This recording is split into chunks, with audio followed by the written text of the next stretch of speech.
जिंदगी बहुत अनिश्चित है, कब क्या होगा किसी को नहीं पता, लेकिन सब कुछ ठीक होगा इसी उम्मीद पर दुनिया कायम है और हमारी जिंदगी भी। सही सोच के साथ सही राह पर चलते रहो तो सब कुछ ठीक होगा। ये भरोसा हमें जिंदगी जीने की हिम्मत और ताकत देता है।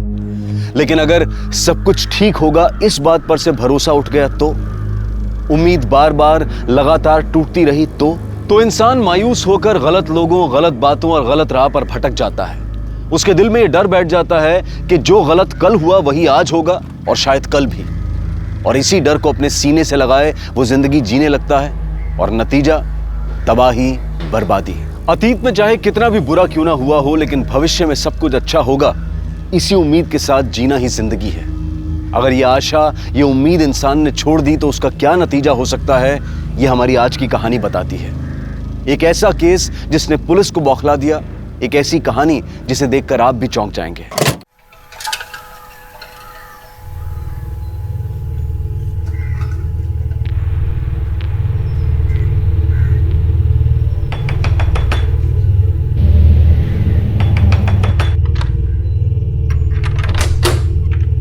क्या है?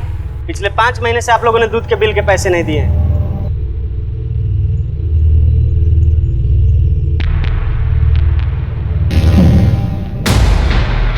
अरे दरवाजा खोलो। अजय, अजय, माँ जी कहाँ? अरे ये कोई तरीका थोड़ी, हटिए। अरे माँ जी को बुलाइए, पैसा दीजिए, माँ को बुलाइए। आपका पैसा मिल जाएगा, आप बाहर चलिए। अरे 5 महीना हो गया, अभी तक पैसा नहीं मिला। पैसा चाहिए, पैसा चाहिए, पैसा चाहिए। अरे एक मिनट, अरे बबीता, अरे माँ, पैसा दो मेरा। ए, क्या कर रहा है? हाँ? क्या कर रहा है? कितने पैसे तेरे? हाँ, बोल। 5 महीने का 6000 रुपए। पकड़, निकल यहाँ से। उठा पैसे। कल से मैं इधर दूध देने नहीं आऊंगा। चल भाग। छोड़ूंगा नहीं मैं किसी को। हे भगवान। बिल देने में क्या दिक्कत है तुम्हें? इतने से पैसे के लिए सब? ये सब मतलब?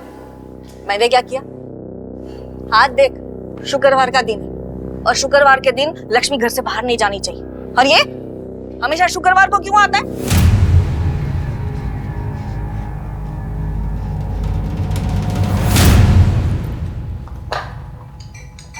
ये लो, टिफिन रेडी नहीं अभी तक। पता नहीं घर में करते क्या है लोग। मैं भी काम ही कर रही हूँ, तुम्हारी तरह यहाँ घूमती नहीं रहती। काम है मेरा वो। टिफिन दे रही हो या जाऊं? नौकरानी नहीं हूँ तुम्हारी, तमीज से बात करो। तभी से बात करने की औकात है तुम्हारी? तुम्हारी है? हाँ, बस सारी धौंस माँ और बहन पर दिखाओ, है ना? बीवी के सामने इतनी अकड़ दिखाई होती ना तो भागती नहीं वो। अच्छा, तो तुमने कौन सा संभाली अपने पति को? बढ़िया नसीहत देने वाली। भैया भैया, अरे दीदी, आप दोनों चुप हो जाइए। मैं आ गया हूँ, मैं टिफिन पैक कर देता हूँ। और हो सके तो समझाओ माँ को। रोज झगड़ा करते थे किसी न किसी के साथ, परेशान हो गया हूँ मैं। और ये सब ऐसे ही चलता रहा ना तो पागल खाने भेजना पड़ेगा उनको। मैं नहीं बात करती किसी से कि पकड़ो अपना टिफिन और जाओ।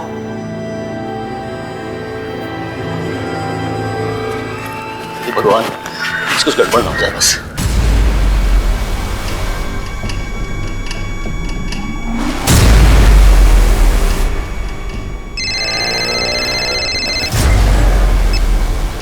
हेलो, हाँ मैं आज बात करता हूँ जुगल से।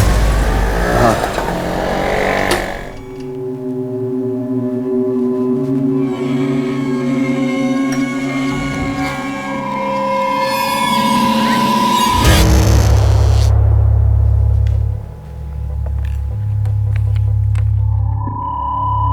मुझे किसी भी कीमत पर मेरा परिवार चाहिए, हंसता खेलता परिवार।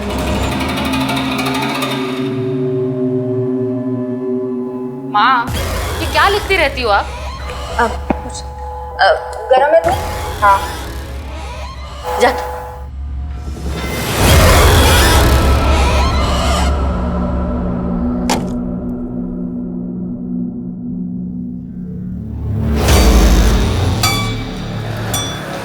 भगवान रक्षा करना, कहीं कोई एक्सीडेंट ना हो जाए आज। चल भाई।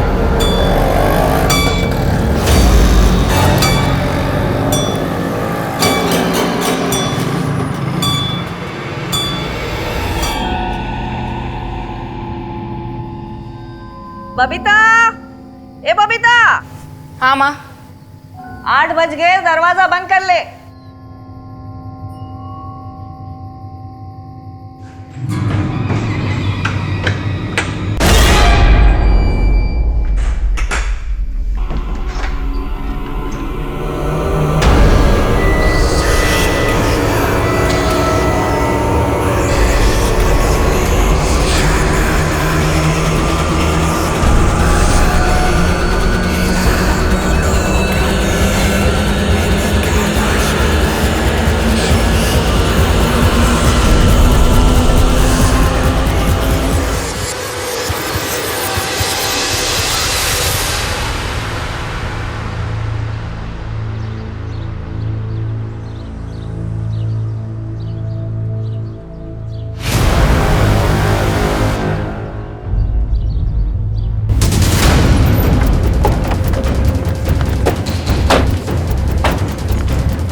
बॉडी की पोजीशन अजीब है।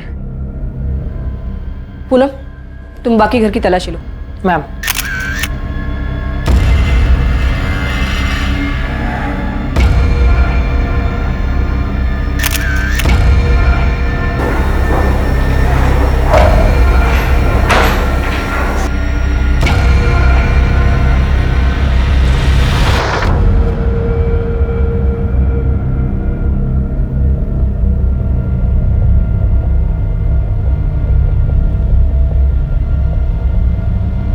इस कमरे की खिड़की खुली हुई क्यों थी?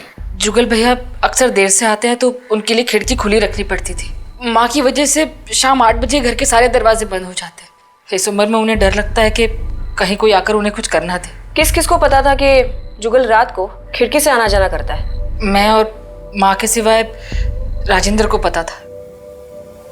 राजेंद्र हमारे घर के और बाहर के सारे काम करता है और सुबह सबसे पहले उसने जुगल भैया को देखा था।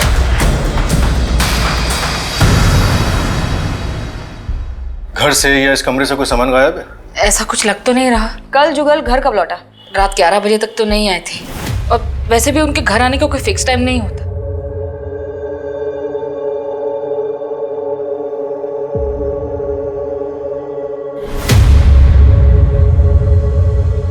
नहीं, आप किसी भी चीज को हाथ मत लगाइए। आशुतोष, बॉडी को पोस्टमार्टम के लिए भेज दो और ये खाने और शराब के सैंपल्स को फॉरेंसिक लैब में। और जुगल के पॉकेट में जो मोबाइल मिला है उसके सारे कॉल रिकॉर्ड्स निकालो।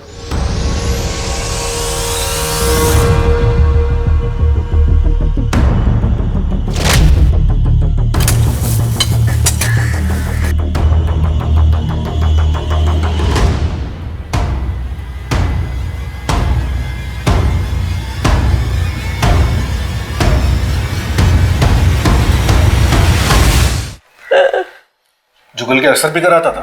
अक्सर, और कभी कभी तो बहुत ज्यादा। किसी से झगड़ा या दुश्मनी थी यहाँ आसपास पड़ोस में या जहाँ काम करता था वहां? नहीं। ठीक है, अब हम चलते हैं। कुछ पता चलता है तो हम आपको बताते हैं।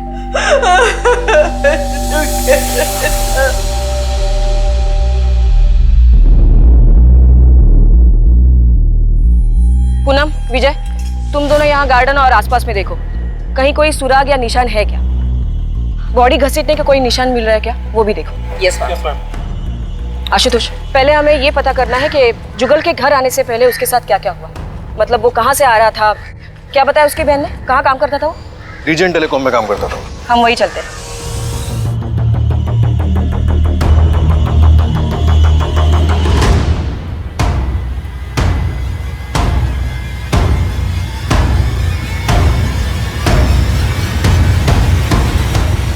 राजेंद्र, जी मैडम। ये क्या है? देखो, इस एरिया में इस टावर की काफी रेंज है। ये एरिया में ज्यादा जरूरत नहीं है। तो राजेश शर्मा, तुम्हारे ऑफिस से पता चला कि तुम यहाँ हो। तुमसे जुगल के बारे में कुछ बात करनी थी। मतलब जुगल को सचमुच कुछ हो गया क्या? तुम्हारा मतलब? नहीं, मतलब वो हमेशा मुझसे कहता था कि मुझे बचा लेना, मुझे अगर कुछ हो जाए तो। ऐसा क्यों बोलता था वो? जब से उसकी बीवी निकिता उसे छोड़कर गई है तब से पूरी तरह से हिल गया है वो। बहुत दारू पीने लगा था, बहुत अजीब हो गया था मैडम। तुम दोनों रोज पीते थे? कभी कभी। तो क्या कल भी तुम उसके साथ थे? हाँ। आज पूछूंगा उससे, उसने क्यों किया मेरे साथ ऐसा। अरे मुझे छोड़कर चली गई, वो गई तो मेरा छलक चला गया, सब कुछ बर्बाद हो गया। और गई तो गई ना, इतना जलील करके गई कि ये उसने ठीक नहीं किया। राजेश तू मुझे लेकर चल उसके पास, मैं पूछूंगा उससे उसने क्यों किया ऐसा। चल अभी तू मेरे जुगल वो चली गई है मैडम। मैंने उसे कितने बार समझाया कि छोड़ दे, वो चली गई है, बंद कर दे दारू पीना, लेकिन वो मेरी बात मानता ही नहीं था। तो क्या वो कल भी निकिता से मिलने गया था? पता नहीं सर, मैंने तो रात को 11:30 बजे उसे रोज की तरह पास वाले चौराहे पे छोड़ दिया था।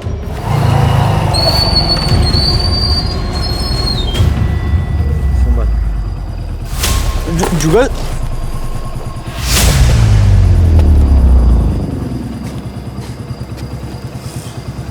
टेंशन मत ले, मैं चला जाऊंगा।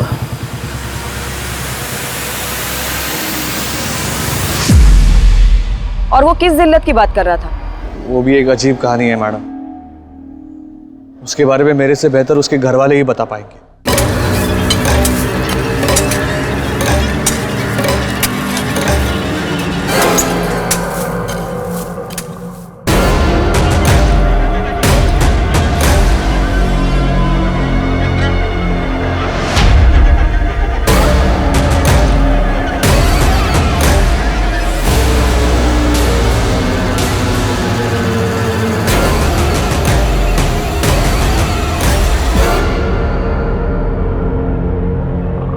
तुमने दफनाया इस कुत्ते को? जी मैडम। कब दफनाया था? मैडम ये 3 दिन पहले मुझे कुएं में मरा हुआ मिला था।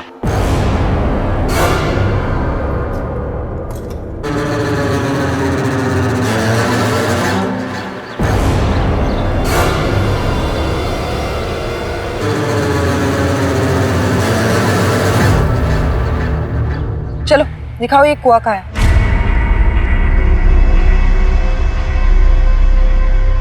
इसी कुएं से निकाला था मैंने। घर वालों को इसके बारे में कुछ पता है? तुमने बताया कुछ उन्हें? मैंने जानबूझकर नहीं बताया मैडम।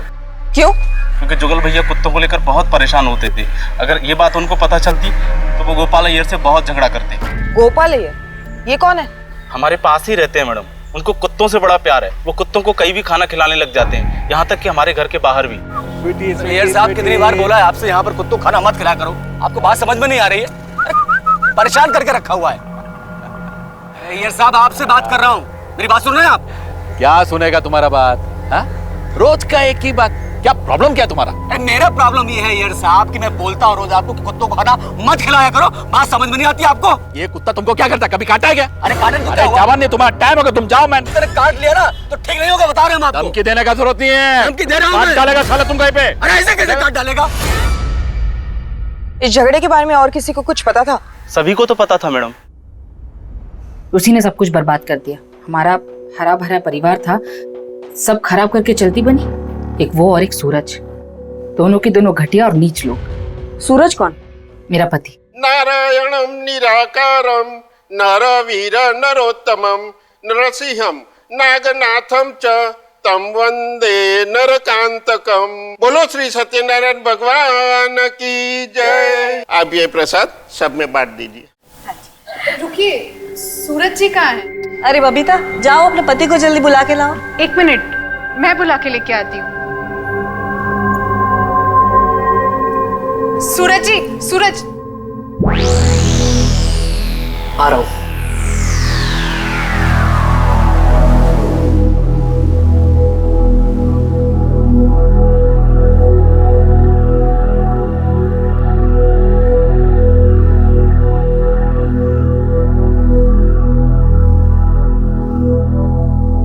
अरे भाई जल्दी आ जाओ, सब वेट कर रहे हैं। आ रहे हैं।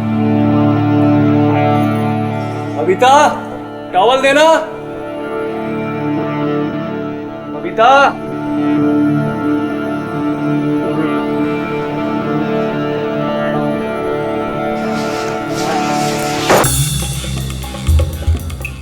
सूरज, ये क्या कर रहे हो? अरे प्यार आ रहा है तुम पे आज। छोड़ो, कोई देख लेगा। अरे यहाँ कौन देखेगा? इतनी दूर खड़ी, उधर आना।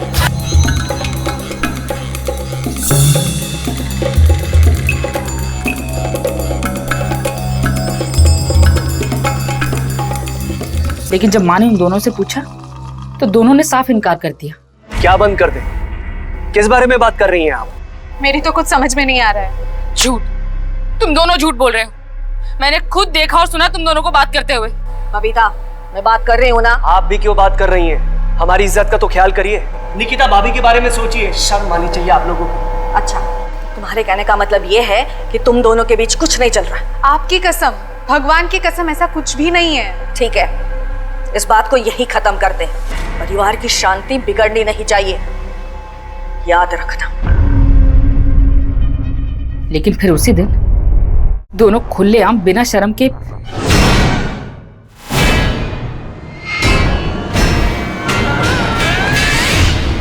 सूरज! सूरज! क्या तुमने अपने पति को ढूंढने की कोशिश नहीं की? नहीं, मैंने सूरज को डिवोर्स दे दिया था। तो सूरज उस घर में घर जमाई बनकर रह रहा था? हाँ, उन दिनों सूरज का काम घाटे में चल रहा था, इसीलिए कुछ दिनों के लिए हम माँ के यहाँ शिफ्ट हो गए थे। सूरज ने मुझसे कहा था कि उसे जल्दी एक बड़ा ऑर्डर मिल जाएगा और फिर हम अपने घर में शिफ्ट हो जाएंगे। फिर उसके बाद आपकी तरह जुगल ने भी निकिता को डिवोर्स दे दिया? नहीं, उसने मना कर दिया था।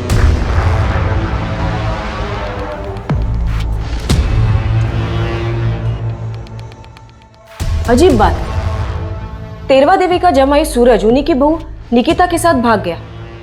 शायद इसी सदमे ने तेरवा देवी और उनके परिवार को। जुगल की पॉकेट से जो फोन मिला उसकी कॉल रिकॉर्ड्स आ गए। उसके हिसाब से निकिता और जुगल के बीच काफी कॉल्स हुए। कल रात को भी निकिता ने उससे बात की थी और ये जुगल की आखिरी कॉल थी। कितने बजे? करीब 11:30 बजे।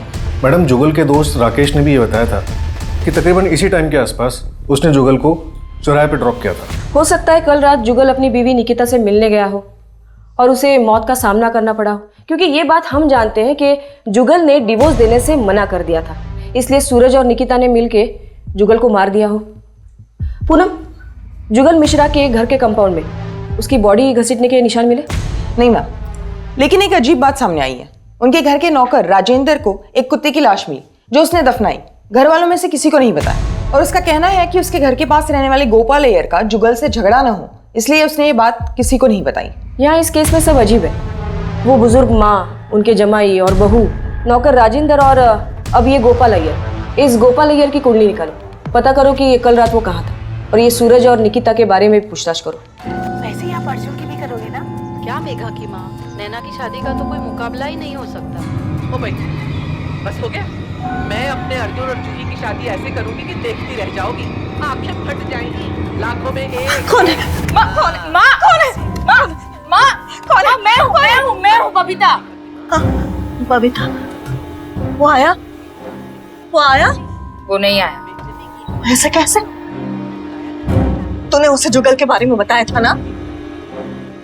अब उसे आना ही होगा। अब आना ही होगा उसे।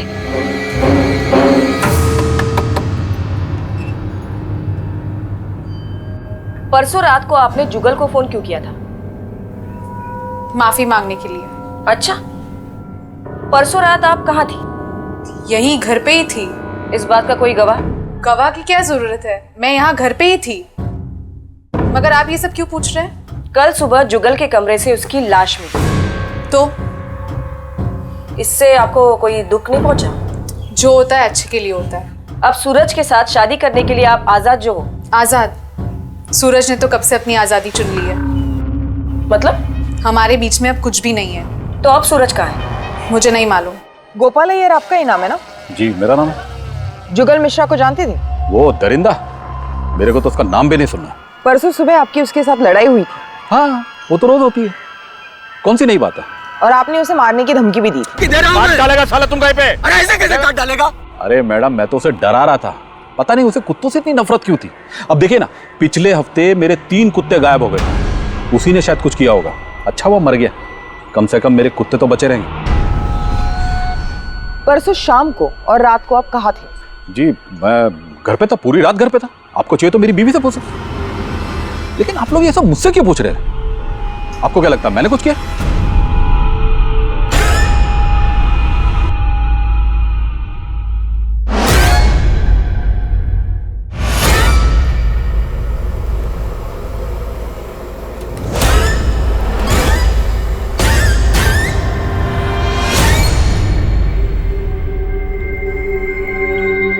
कैसा बना है? ठीक है। अरे ठीक है या अच्छा है? अच्छा है माँ। धीरज अगर कुछ कम है तो बता दे, मैं और डाल देती हूँ। नहीं नहीं, बराबर है एकदम।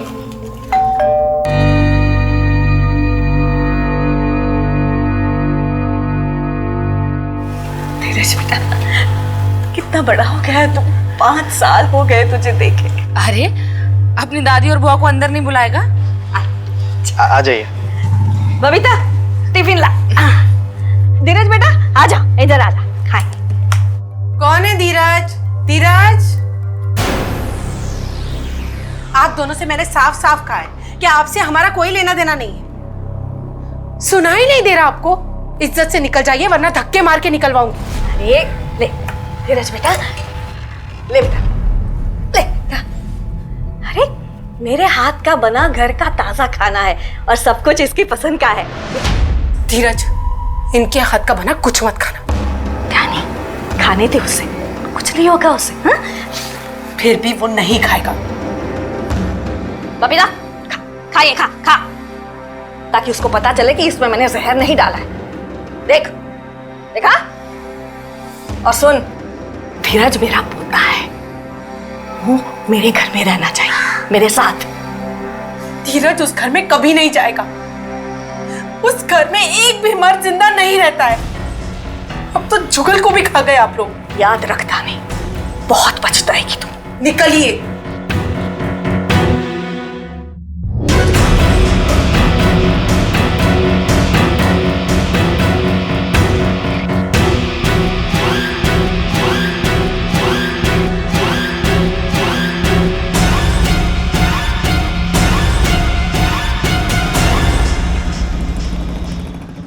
अरे साहब, लेकिन क्या कहाँ लेकर जा रहे हैं आप मुझे? साहब हुआ क्या? साहब, अरे अरे मैडम मुझे बताइए तो सही, मुझे यहाँ क्यों लेकर आए हो आप? क्योंकि तू हर काम में सबसे पहले है। तुझे सबसे पहले कुएं में से एक मरा हुआ कुत्ता मिला। जुगल की लाश को भी सबसे पहले तूने देखा, और जुगल के झगड़े के बारे में भी सबसे पहले तूने हमें बताया। अब सच सच बता, तुझे कुएं में से एक मरा हुआ कुत्ता मिला या 3? नहीं मैडम, सिर्फ एक ही कुत्ता मिला था। मैंने मैडम को बताया तो था। ठीक है, तुम जाओ। पूनम, इस पे नजर रखना। और वो 13वां देवी का जमाई सूरज, वो कब आ रहा है? आ गया मैं। क्यों सूरज, निकिता से कब शादी कर रहे हो? शादी? हाँ शादी, क्योंकि अब जुगल मिश्रा जो नहीं रहा। जुगल मिश्रा नहीं रहा? बुढ़िया अपने आखिरी बेटे को भी खा गई। मतलब? पहले 2 बेटे मर चुके हैं उनके, पर मैम मेरा उस घर से और बबीता से ना कोई रिश्ता नहीं है अब। तुम निकिता से आखिरी बार कब मिले थे? कई महीने हो गए मुझे तो, पर हाँ बबीता का फोन आया था 2 हफ्ते पहले। बबीता का? हाँ, वो बोल रही थी मिलना है, कुछ मदद चाहिए, लेकिन बाद में ना कोई फोन आया ना मिलने आई। ठीक है।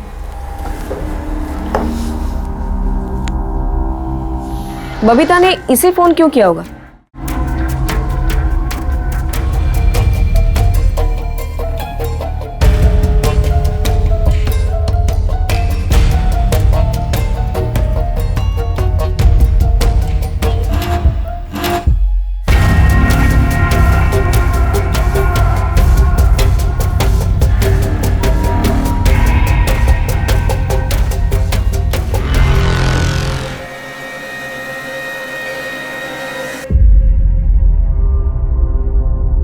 बबीता से मिलना है। वो तो घर पर नहीं है। कहाँ चली गई वो? मंदिर गई है, वो देर से लौटेगी। आपने बताया नहीं कि जुगल के और 2 भाई भी थे? जुगल की मौत के बाद हमने काफी लोगों से पूछताछ की। सबका यही कहना है कि इस घर के मर्द जिंदा नहीं बचते। ऐसा क्यों? पता नहीं है, हमारे ये घर के मर्दों को क्या हो जाता। कोई रहना ही नहीं चाहता इसका। मेरा बड़ा बेटा युवराज 14 साल की उम्र में ही बीमारी की वजह से मर गया और दूसरा बेटा गिरिजेश, उसका एक्सीडेंट हो गया।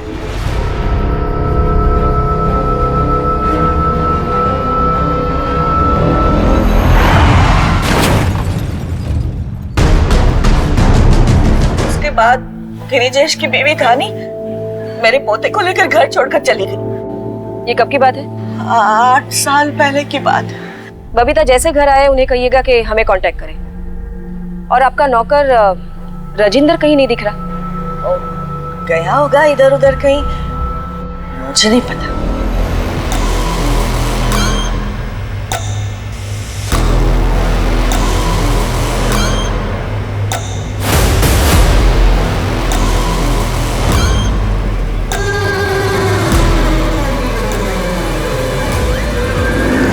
नमस्ते सर।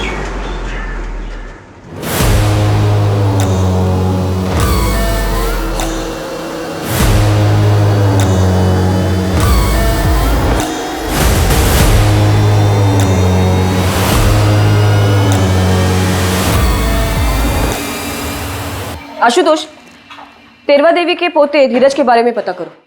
तेरवा देवी चाहती थी कि उनका पोता धीरज वापस घर लौटे। शायद इसी बात में जुगल की मौत का राज छिपा हो। और मैडम, ये गिरिजेश की मौत क्या वाकई में एक एक्सीडेंट थी या फिर इसमें भी कुछ और था? आशुतोष, ये 8 साल पहले की बात है। मान लिया जाए कि गिरिजेश की मौत एक एक्सीडेंट से हुई हो और इसी बात का तेरवा देवी को सदमा पहुंचा हो और वो वहमी बन गई हो। मैं खुद एक माँ हूँ और बच्चे खोने का गम मैं समझ सकती हूँ, लेकिन ऐसा भी हो सकता है कि तेरवा देवी के वहम के हिसाब से वो चाहती हो कि उनका तीसरा बेटा भी मर जाए लेकिन पोता बचे और इसकी वजह से उनकी घर की खुशहाली वापस लौटे। और साथ ही हम तेरवा देवी की बेटी बबीता, दामाद सूरज, बहू निकिता, पड़ोसी गोपाल अय्यर और नौकर राजेंद्र को नजरअंदाज नहीं कर सकते। 35 वर्षीय जुगल तेरवा देवी का बचा हुआ इकलौता बेटा, लेकिन अब वो भी मर चुका था।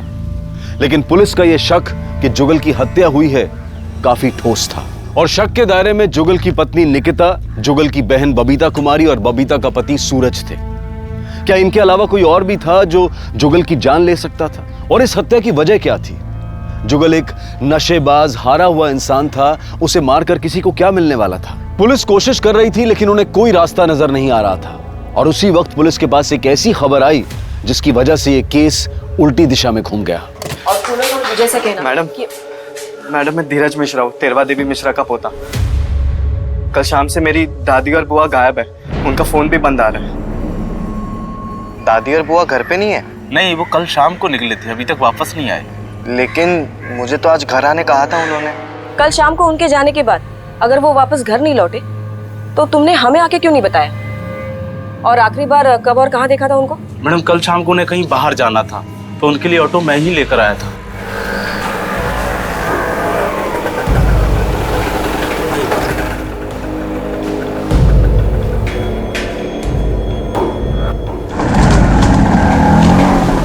उनके पास कुछ सामान वगैरह था? एक छोटी सी थैली थी मैडम, बस। ठीक है, उनके बारे में अगर कुछ पता चलता है तो हम तुम्हें बताते हैं। जी मैडम। आशुतोष, ये बड़ी हैरानी की बात है। बबीता और तेरवा देवी का गायब होना और जुगल की मौत का कुछ ना कुछ तो कनेक्शन है। शायद इन दोनों ने मिलकर कुछ किया हो, लेकिन दो औरतें एक साथ ऐसे अचानक गायब कहाँ हो सकती है? और वो ज्यादा घर से बाहर निकलती भी नहीं थी। खैर, इन दोनों की फोटोज शहर के सारे पुलिस स्टेशंस में सर्कुलेट कर दो।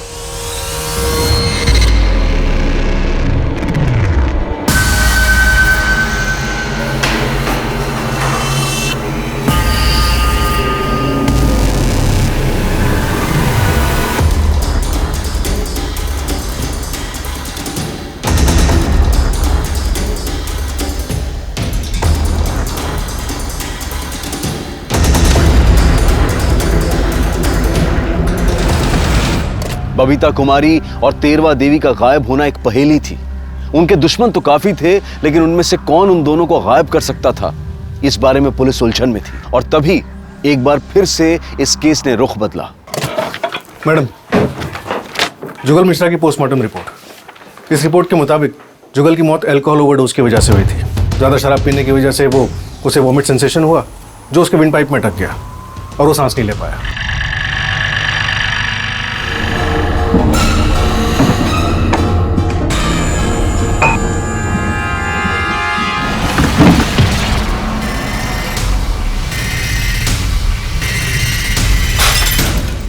इसके अलावा जुगल की बॉडी में शराब छुड़ाने की दवाई के ट्रेसेस भी मिले। डॉक्टर ने रिपोर्ट में death by natural cause he लिखा है और फॉरेंसिक रिपोर्ट के मुताबिक शराब छुड़ाने की दवाई के ट्रेसेस उस खाने की प्लेट में भी मिले हैं जो हमें जुगल के रूम से मिली थी।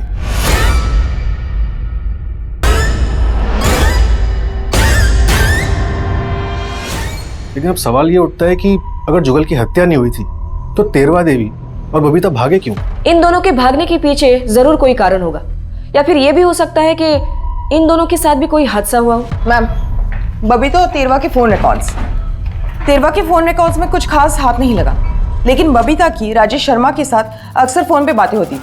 राजेश शर्मा कौन, वो जुगल का दोस्त? उसका फोन लग नहीं रहा, इसलिए उसका फोन ट्रैक करने के लिए बोल दिया है। ठीक है, तुम राजेश शर्मा को ट्रैक करो, तब तक हम एक बार फिर से तेरवा देवी के घर चलते हैं। शायद वो घर वापस लौटी है। ये घर देख रहे हो तुम लोग, ये घर भी मेरा है, कुछ टाइम में मेरे ही नाम पे हो जाएगा। अरे पैसे बहुत है, टेंशन नहीं है कुछ भी, अपना जो भी हिसाब है ना वो ले दे के खत्म कर देंगे, उसके बाद भाई भाई बैठेंगे, पार्टी करेंगे आराम से। क्या बोलते हो?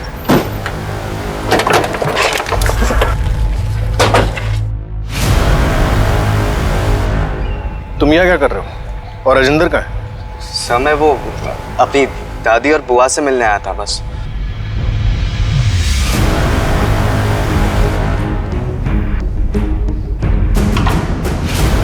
ये राजेश शर्मा का ही घर है ना? हम राजेश का है? पता नहीं मैडम, उससे हमने कहीं बाहर जाते हुए देखा वहाँ।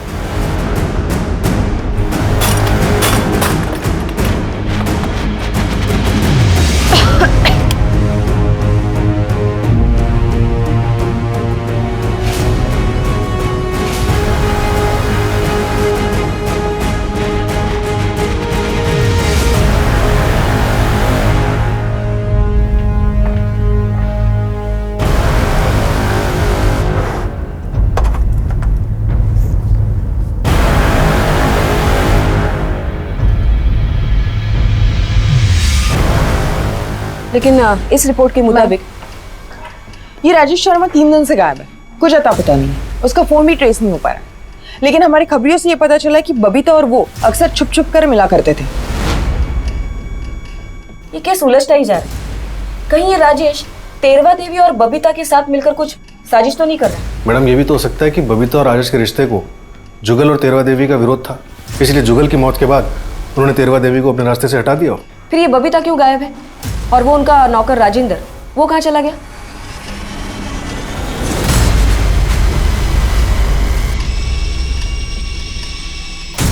तेरवा देवी की इस डायरी में बहुत कुछ लिखा हुआ है। पुलिस के सामने एक जबरदस्त पहेली थी, तेरवा देवी की वो डायरी जिसमें उसने अपने दुश्मनों के नाम लिखे थे। लेकिन पुलिस ने उन सब से बात की थी और पुलिस को किसी के भी खिलाफ कोई ठोस सबूत नहीं मिला था। उस डायरी में लिखी हुई बातें सच थी या फिर एक बुजुर्ग औरत के असंतुलित दिमाग की कल्पनाएं? क्या यह डायरी पुलिस को अपनी मंजिल तक ले जाने वाली थी या फिर यह डायरी उन्हें गुमराह करने वाली थी? अगर कभी मुझे कुछ हो जाए तो उसके जिम्मेदार ये लोग होंगे। वो दूध वाले नील ने मुझे धक्का दिया और मेरे सर पे चोट लगी और उसने मुझे जान से मारने की धमकी भी दी। मैंने तो अपना पैसा मांगा था मैडम, लेकिन बुढ़िया ने मुझ पे ही डंडे से हमला कर दिया। मैं खुद को बचाने के लिए उसे हल्का धक्का मारा था। फिर तूने क्या किया? बदला लेने के चक्कर में सबकी जान ले ली? नहीं मैडम, मैंने किसी को कुछ नहीं किया। सूरज और निकिता दोनों बहुत झूठे हैं। उन्होंने मेरे सामने झूठ पे झूठ बोला। उन्हें अपनी गलती की सजा मिलनी ही चाहिए। सर मैं सच बोल रहा हूँ, मैंने कुछ नहीं किया है। सर हमारा एक दूसरे से कोई लेना देना नहीं है। उस परिवार में कोई जिए या मरे उससे हमें क्या फायदा। मैं जो कुछ भी हुआ है उसे भुलाने की कोशिश कर रही हूँ। ये गोपाल अय्यर मेरे जुगल के साथ बहुत झगड़ा करता है। मैंने जुगल को सिर्फ धमकाया था। तेरवा देवी और उसकी फैमिली से मेरी कोई दुश्मनी नहीं है। वैसे भी वो औरत थोड़ी पागल थी।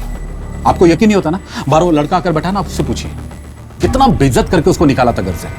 उसने मेरे को सामने आकर बताया। उसको भी कुत्तों से बहुत प्यार है। अभी पिछले 2 हफ्तों से मेरे साथ वो कुत्तों को खाना खिलाता है। जुगल की तबीयत खराब होने के बावजूद और मेरे मना करने के बाद भी हितेन ने जुगल को दारू लाके दी। मैं छोड़ूंगी नहीं उसे। अरे एक ही बेटा बच्चा है मेरा। हटाओ उसे, दारू नहीं देना, निकल। माँ जी बोलती थी कि मैं जुगल भैया की जान के पीछे पड़ा हूँ। अब जुगल भैया के ही कहने पे मैं उनके ही पैसों से उनके लिए शराब ला के देता था। अब उनकी तबीयत खराब थी तो उसमें मेरी क्या गलती? अच्छा, और कुत्तों से बहुत प्यार है तुझे? हाँ। सिर्फ 2 हफ्तों से प्यार है? नहीं मैडम, ऐसा नहीं है। कुत्तों से तो बचपन से प्यार करते हैं, एक गांव में पाला हुआ भी है। ठीक है, जब तक हम नहीं कहते शहर से बाहर जाना मत। आशुतोष, हमें इस पे भी नजर रखनी होगी। धीरज के आने के बाद ही हमारे घर में सुख और शांति लौटेगी, मगर ध्यानी चाहती है हम सब मर जाए। धीरज का इस्तेमाल करके हम सबको पहले ही मार डालेगी वो। ढेर सारे पैसे, आलीशान मकान, यही तो चाहती थी तुम। अब ना तेरवा देवी बीच में आएगी और ना ही बबीता। मैडम, ऐसी कोई बात नहीं है। मुझे उस घर से एक कौड़ी भी नहीं चाहिए। ये ड्रामा बंद करो। और आपको चाहिए हो या ना हो, हमारे इंफॉर्मेशन के मुताबिक धीरज महलों के सपने जरूर देखता था। अरे काका, चुका दूंगा ना आपका बिल, दे दो अभी। हाँ हाँ जानता हूँ, बहुत बड़ा आदमी है तू, बहुत बड़ा घर है तेरा, तू चाहे तो सबको खरीद सकता है। अरे जाओ यहाँ से, कुछ भी नहीं मिलेगा। मैडम, अगर हमें पैसे और आलीशान मकान ही चाहिए होता तो मेरे पति के मरने के बाद मैं वो घर छोड़कर नहीं आती। वो घर शापित है, वहां एक भी मर्द जिंदा नहीं रहता। और अगर मेरा बेटा धीरज वहां रहता तो वो भी मर जाता। धीरज, मैंने तुझे मना किया था ना, बोला था ना इन लोगों से दूर रहना। आशुतोष, बबीता के बारे में भी लिखा है इस डायरी में। तेरवा देवी को बबीता के लक्षण ठीक नहीं लग रहे थे। देर से आती थी, जबान लड़ाती थी। मैम, शहर के बाहर वाले जंगल से खबर आई है।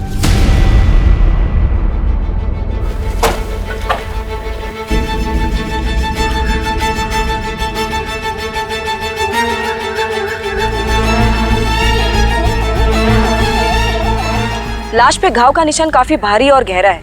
लगता है किसी ने बहुत बेरहमी से मारा है इसे।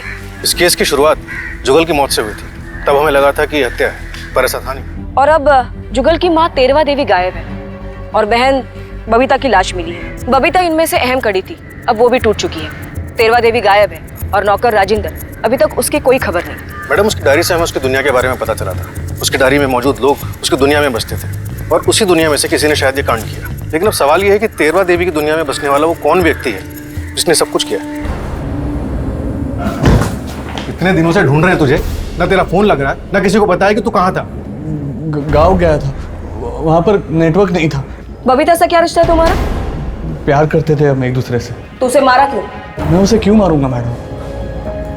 हम दोनों एक दूसरे से प्यार करते थे और जिस दिन जुगल की हत्या हुई उस दिन मैं उसे सब सच बताने वाला था कि मैं और बबीता शादी करने वाले हैं। लेकिन उस दिन जुगल निकिता को लेकर बहुत परेशान था, इसीलिए मैंने उसे कुछ कहा नहीं। और फिर अगले दिन पता चला कि जुगल की मौत हो गई। अरे मैं तो गांव जाने से पहले उसे मिला भी था। वो और तेरवा देवी कोई चंद्रपाल बाबा को मिलने जाने वाले थे।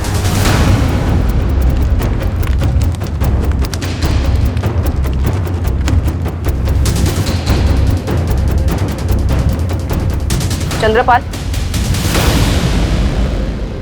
ये बबीता और ये तेरवा देवी, क्या ये 2 औरतें तुमसे मिलने आई थी? हाँ आई थी। इन्हें अपना पोता वापस चाहिए था। ये बता रही थी कि इनके परिवार पर शाप का साया है। उसी से मुक्ति के लिए उन्होंने अनुष्ठान किया और वापस चली गई।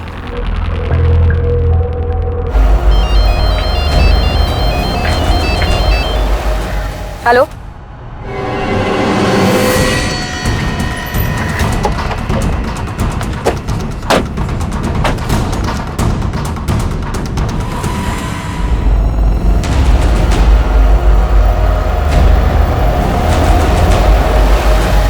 हमें आप लोगों के सीनियर से बात करनी है। हमने कुछ नहीं किया। आप लोग पुलिस स्टेशन। मैम, आपकी टीम हमें जबरदस्ती लेकर आई है। किस लिए?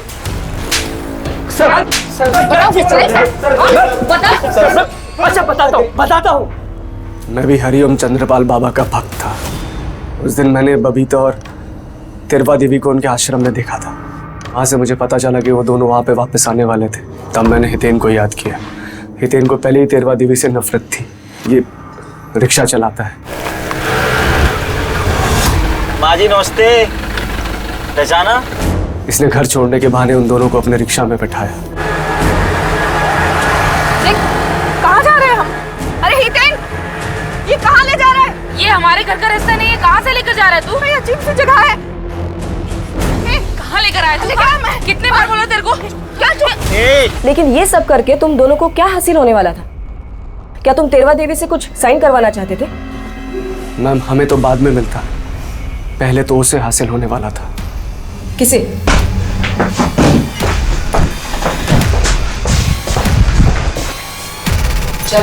अरे पर मैडम बताइए तो सही क्या हुआ?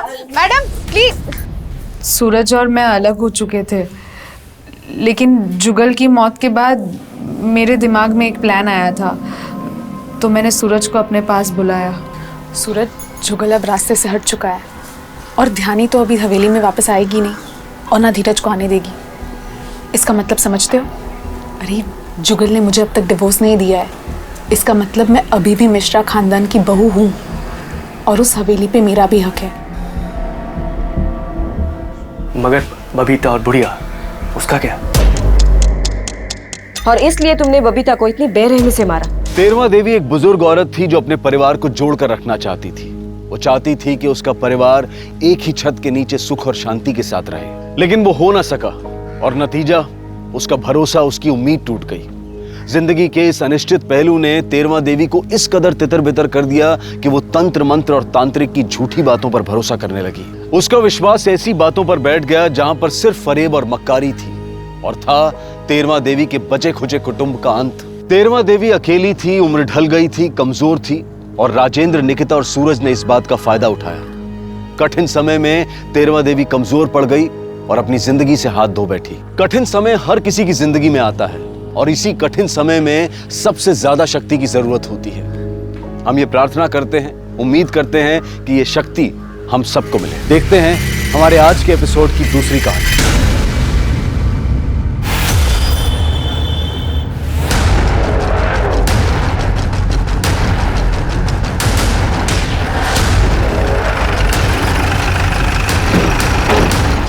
साइड हटिए आप लोग, साइड हटिए।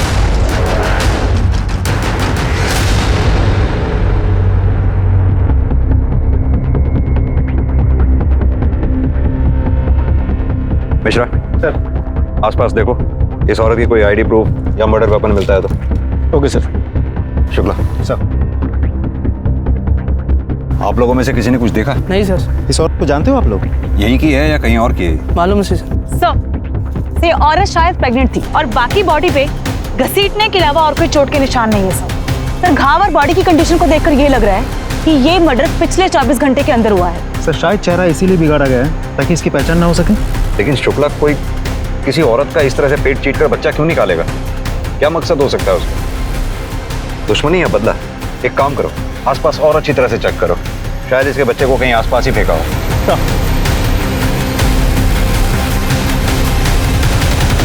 पोस्टमार्टम रिपोर्ट के मुताबिक औरत की उम्र 25 से 26 साल है। ज्यादा खून बहने की वजह से कल रात को, यानी कि 2 फरवरी की रात 8 से 9 बजे के बीच उसकी मौत हुई है। सर, यूट्रस के साइज के हिसाब से करीब 7 से 8 महीने का भ्रूण था।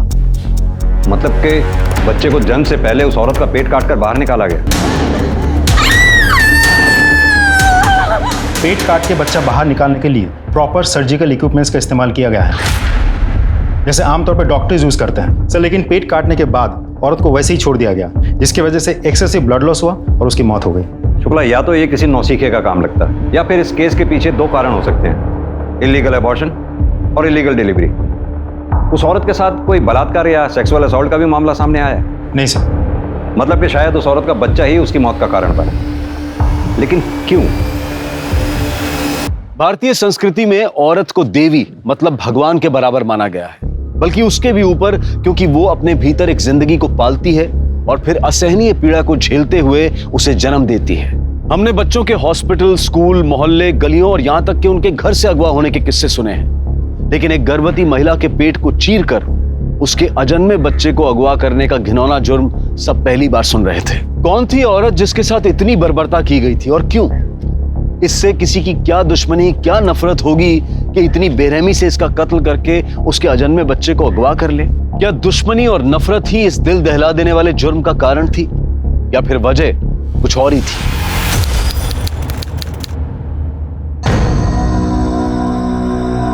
इंस्पेक्टर साहब कहाँ? बहुत जरूरी काम है मुझसे। कहाँ है इंस्पेक्टर साहब? हो रहे सिग्नेचर मैंने ले लिया। सर हमें एक रिपोर्ट लिखवानी है। मेरी बीवी कल सुबह से लापता है। सब्जी लेने के लिए मार्केट गई थी सर, अभी तक वो वापस नहीं आई। हर जगह पता किया, सब जगह ढूंढा सर, और तो और उसका फोन भी ऑफ आ रहा है सर। कहीं ऐसा तो नहीं वो अपने मायके चली गई हो? नहीं सर, वो वहां नहीं गई, मैंने वहां भी पता करा है सर। उसकी कोई फोटो वगैरह? उनका किसी के साथ कोई झगड़ा, कोई दुश्मनी? नहीं सर, ऐसा कुछ भी नहीं है। बहुत सिंपल लोग हैं सर हम। आपसे ये किसने कहा कि सिंपल लोगों की किसी से कोई दुश्मनी या झगड़ा नहीं होता? ये भी तो हो सकता है वो अपनी मर्जी से कहीं चली गई, उसकी किसी से कोई दोस्ती या अफेयर वगैरह। सर कैसी बातें कर रहे हैं आप?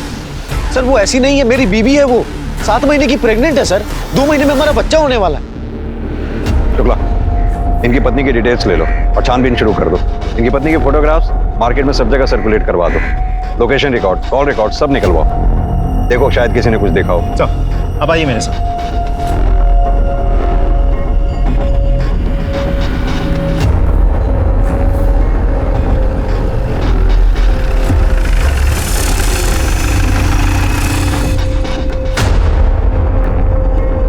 सर हेमा देवरानी है मेरी, 7 महीने की प्रेग्नेंट है।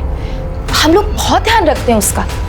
वो तो प्रेगनेंसी में चलते फिरते रहना सेहत के लिए अच्छा होता है, इसलिए घर के छोटे मोटे काम करने देते हैं हम उसे। लेकिन कल जब वो सब्जी खरीदने निकली तो वापस घर ही नहीं लौटी। सर यकीन मानिए हमारे परिवार में कोई झगड़ा, कोई मनमुटाव है ही नहीं। सर आज के जमाने में भी हम लोग ज्वाइंट फैमिली में रहते हैं सर, 6 लोग के परिवार है। 7वें का तो बड़ी बेसब्री से इंतजार चल रहा है।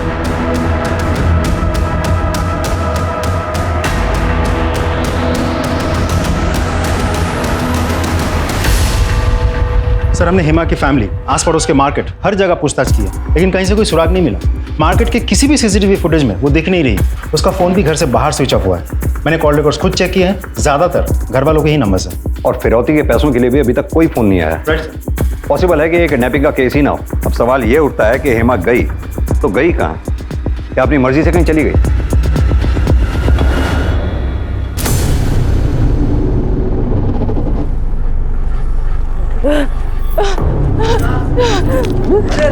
मैडम क्या हुआ आपके साथ? अरे संभालिए संभालिए संभालिए, संभालिए संभालिए अपने आप को। कोई पानी ला, पानी ला। मैडम पानी लेके आ दो, पानी लेके आ। क्या बात है, क्या हुआ? अरे आपसे मिलने आ रही थी, अचानक बेहोश होकर गिर गई।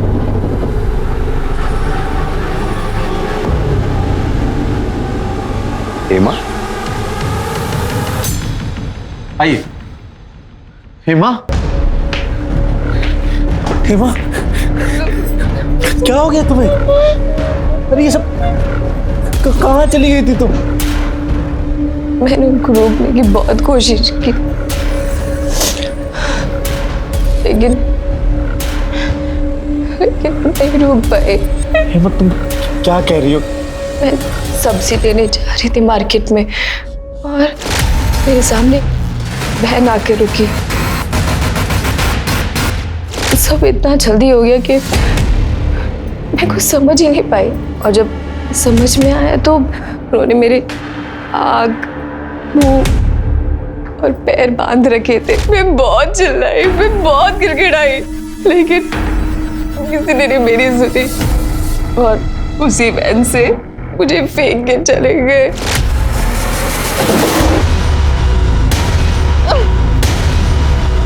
मैं बहुत मुश्किल से यहाँ तक पहुंची हूँ। आपने उन किडनैपर्स का या फिर उस औरत का चेहरा देखा है, या फिर कोई ऐसी बात जो आपको याद हो? सर उनका चेहरा हमेशा ढका रहता था। सर प्लीज, मैं आपके हाथ जोड़ती हूँ, प्लीज मेरा बच्चा वापस ला दो।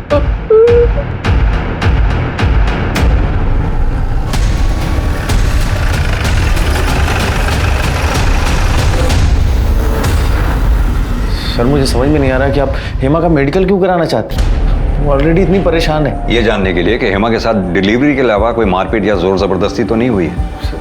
लेकिन हेमा बिल्कुल ठीक है, उसके साथ कोई मारपीट, कोई जोर जबरदस्ती नहीं हुई है। और एक बात, उसने किसी बच्चे को जन्म नहीं दिया, दे भी नहीं सकती क्योंकि वो प्रेग्नेंट ही नहीं थी।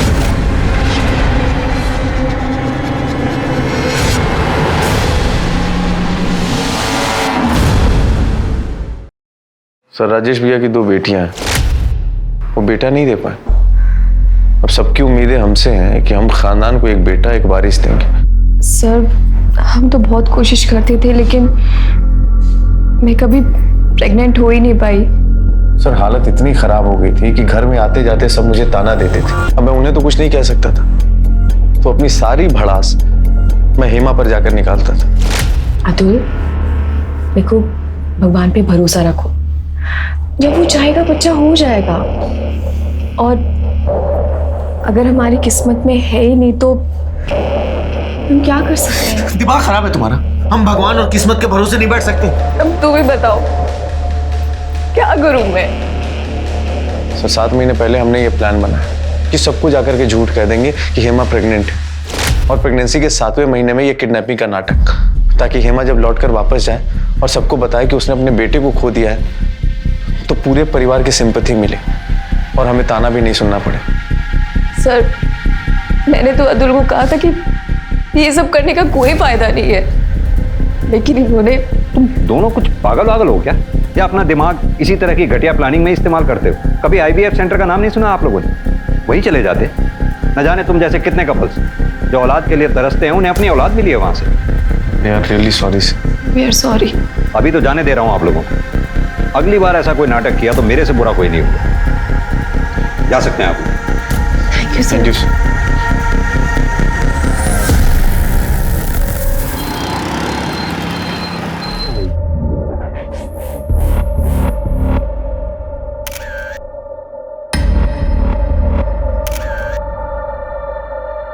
हेमा का चेहरा तो देखो कैसे चमक रहा है, पक्का बेटा ही होगा देखना।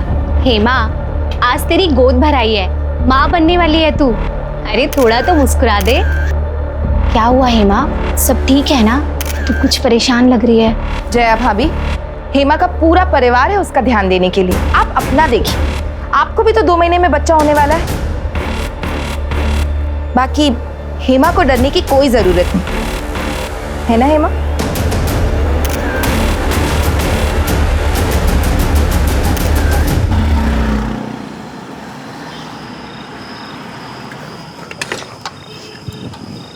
सर करें तो। Sir please help me sir. Sir मेरी पत्नी गायब हो गई है सर। सर प्लीज मेरी मदद कीजिए। तुम वही हो ना जिसने पिछली बार भी अपनी प्रेग्नेंट बीवी की किडनैपिंग का झूठा नाटक रचा था? तुम फिर आ गए यहाँ पर। ये पुलिस स्टेशन है, कोई पंचारी की दुकान नहीं है। सर मैं कसम खा के कह रहा, मैं इस बार झूठ नहीं बोल रहा। सर आपके कहने पे IVF सेंटर पे भी गए थे हम सर। सर हेमा प्रेग्नेंट हो गई थी सर। सर वो 7 महीने की प्रेग्नेंट है। पिछली बार की तरह प्रेग्नेंट? नहीं सर, इस बार सच में प्रेग्नेंट है हेमा सर। सर आज उसकी गोद भराई की रस्म थी सर। सर आपको यकीन नहीं हो रहा ना? आज की फंक्शन की फोटो देख लीजिए आप। सर मैं झूठ नहीं बोल रहा सर। सर ये सारी फोटोज आज की हैं सर, आज सुबह की। कब गायब हुई है? सर फंक्शन के बाद दोपहर में सब लोग सोने चले गए। शाम में जब सोकर उठे तो हेमा गायब थी सर। सर हमने हर तरफ ढूंढा, और तो सर उसका फोन भी स्विच ऑफ आ रहा है। सर प्लीज कुछ कीजिए सर। ठीक है, अपनी पत्नी की फोटोग्राफ और बाकी की सारी डिटेल्स इन्हें लिखवा दो। लेकिन अगर ये इस बार भी नाटक हुआ तो इस बार तुम्हें दोनों पति पत्नी को जेल में बैठ के नाटक खेलना पड़ेगा। नहीं सर, कोई नाटक नहीं, मैं बिल्कुल सच कह रहा हूँ सर। मेरे साथ। जी सर। 7 महीने की गर्भवती औरत कहां जा सकती थी और क्यों? क्या इस बार उसे सचमुच किसी ने अगवा कर लिया था, या फिर पिछली बार की तरह वो खुद अपनी मर्जी से कहीं चली गई थी? झूठी किडनैपिंग के बाद हेमा के साथ क्या हुआ? सर, मोबाइल लोकेशन रिकॉर्ड के मुताबिक हेमा का फोन 1 फरवरी को शाम के 4 बजे शताब्दी नगर में स्विच ऑफ हुआ है। शताब्दी नगर? सर वहां करने क्या गई थी हेमा? पता नहीं सर, मैंने अतुल को भी पूछा था, उसे भी कोई आइडिया नहीं है क्या करने गई थी वो वहाँ। आइडिया नहीं है, बता नहीं रहा हूँ। खैर वो तो पता चली जाएगा। हेमा के कॉल रिकॉर्ड्स का क्या हुआ? हेमा के कॉल रिकॉर्ड्स के मुताबिक ज़्यादातर कॉल्स फैमिली मेम्बर्स को किए गए हैं, खास करके अतुल को। सिर्फ एक नंबर ऐसा है जिस पर लगातार हेमा की 1 महीने तक बात हुई थी, लेकिन हेमा के गायब होने के 1 महीने पहले बातचीत बिल्कुल बंद हो गई थी। पता करो ये नंबर किसका है। Yes sir.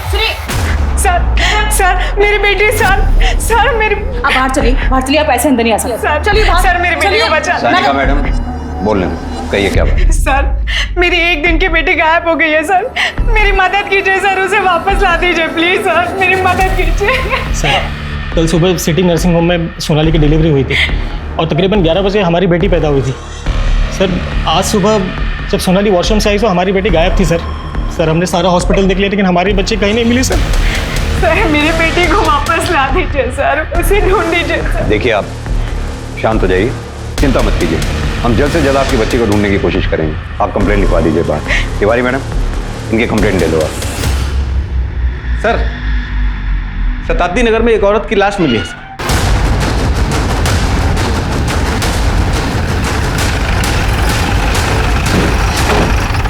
साइड हटिए आप लोग, साइड हटिए।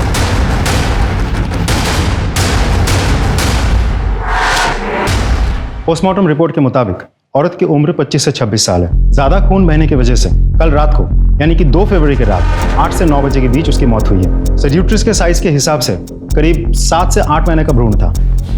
मतलब कि बच्चे को जन्म से पहले उस औरत का पेट काटकर बाहर निकाला गया।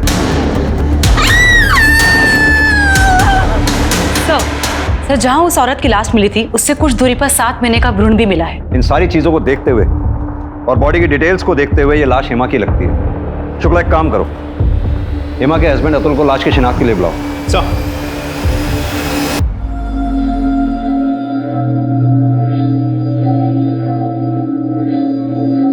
बॉडी के ऊपर से हमें एक कपड़े और गहने मिले।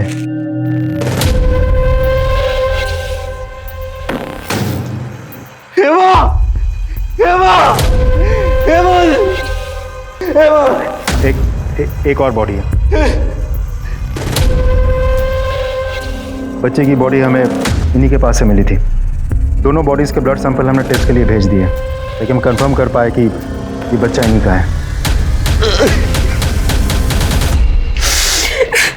देखिए, मैं जानता हूँ ये मौका नहीं है ऐसे सवाल करने का, फिर भी क्या कोई ऐसा है जिस पे आप लोगों को शक हो, जो ये कर सकता हो?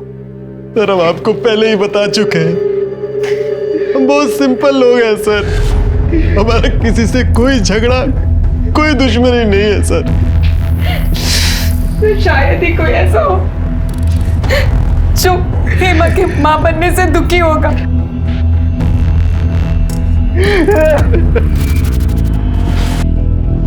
शुक्ला, मेरे पूरे कैरियर में मैंने ऐसा केस कभी नहीं देखा जिसमें किसी औरत का पेट चीरने के लिए सर्जिकल इक्विपमेंट का इस्तेमाल किया गया। कातिल बच्चे को जिंदा रखना चाहता था या फिर उसे मारना चाहता था? इस हद तक वो हेमा से नफरत करता था कि उसका चेहरा तक बिगाड़ दिया। लेकिन क्यों? क्योंकि हेमा के घर वालों का कहना है ऐसा कोई भी नहीं जो हेमा और उसके बच्चे को नुकसान पहुंचाएगा। तो क्या कातिल इन तीनों घर वालों में से कोई एक है? अतुल, कहीं ऐसा तो नहीं अतुल अपनी बीवी से झूठे प्यार का और फिक्र का दिखावा हमारे सामने कर रहा हो? लेकिन सर मुझे ये समझ में नहीं आ रहा है अतुल का मकसद क्या हो सकता है? वो अपनी ही बीवी और बेटे का मर्डर क्यों करेगा? अब ये तो पता नहीं, लेकिन पता करना पड़ेगा। शुक्ला, तुम्हें इस केस में कुछ भी अजीब नजर नहीं आ रहा? सर अभी तक तो नहीं, लेकिन एक टीम लगातार पूछताछ कर रही है। आई एम श्योर बहुत जल्द कोई ना कोई क्लू हाथ लग जाएगा। सर शताब्दी नगर में एक दाइमा है जो इस पूरे तहसील में घरों में बच्चों की डिलीवरी करवाती है, और सर हेमा का मोबाइल उसके घर के पास ही स्विच ऑफ हुआ था।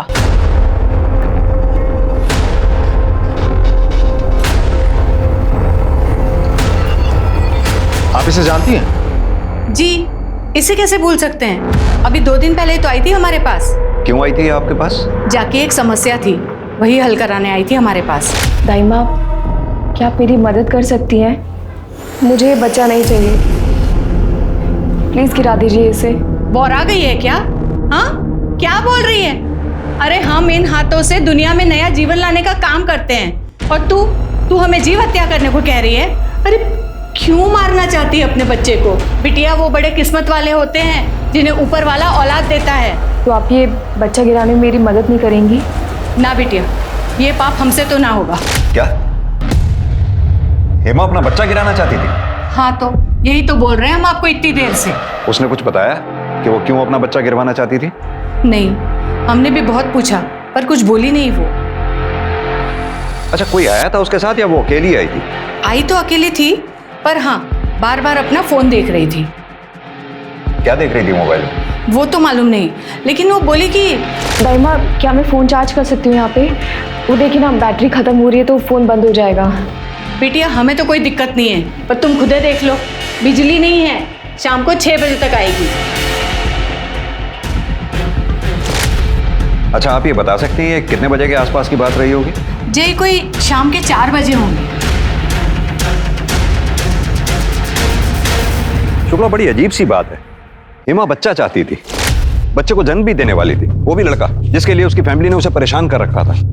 सुबह ही उसकी गोद भराई हुई थी, फिर अचानक ऐसा क्या हुआ होगा जिसके लिए वो बच्चा अबॉर्ट करवाना चाहती थी?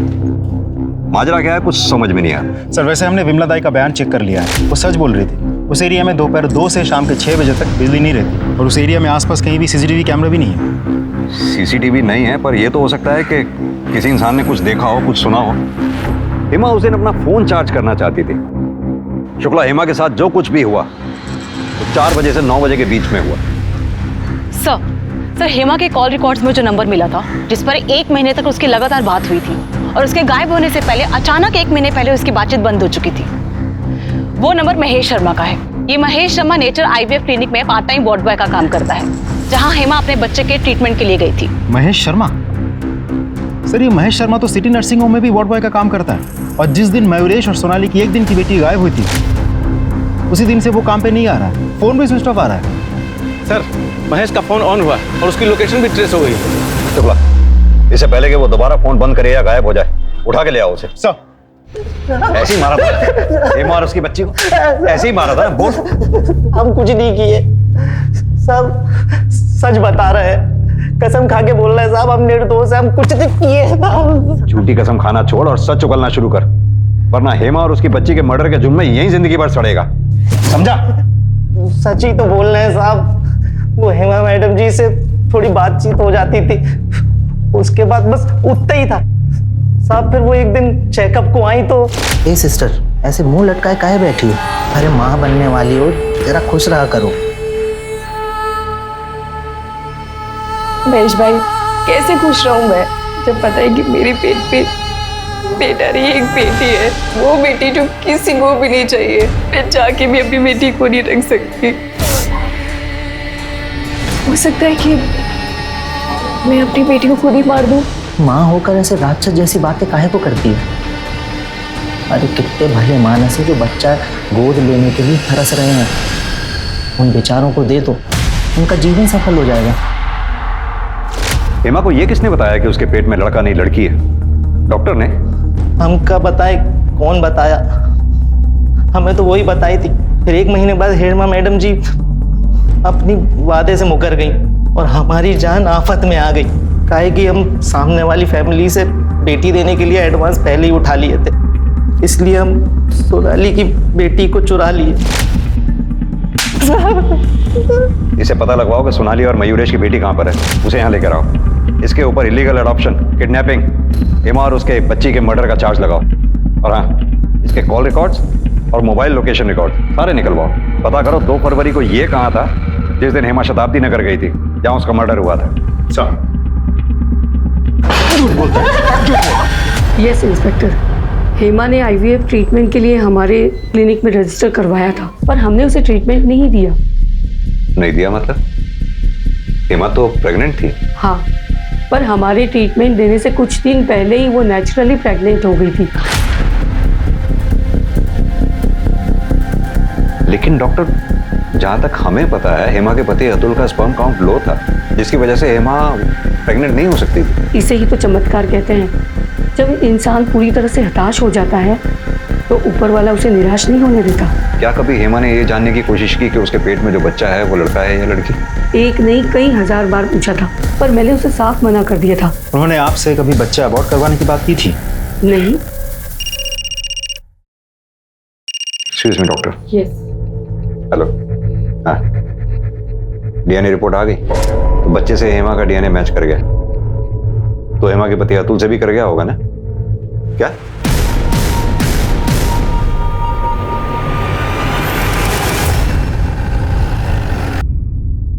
ये क्या बकवास है सर? ऐसा कैसे हो सकता है? हेमा के पेट में पलने वाला बच्चा अतुल का नहीं होगा तो किसका होगा? जरा तमीज से बात कीजिए।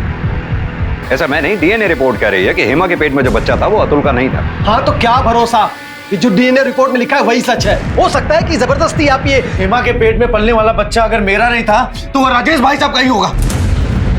तो क्या पक रहा है? होश में है? थोड़ी तो शर्म कर।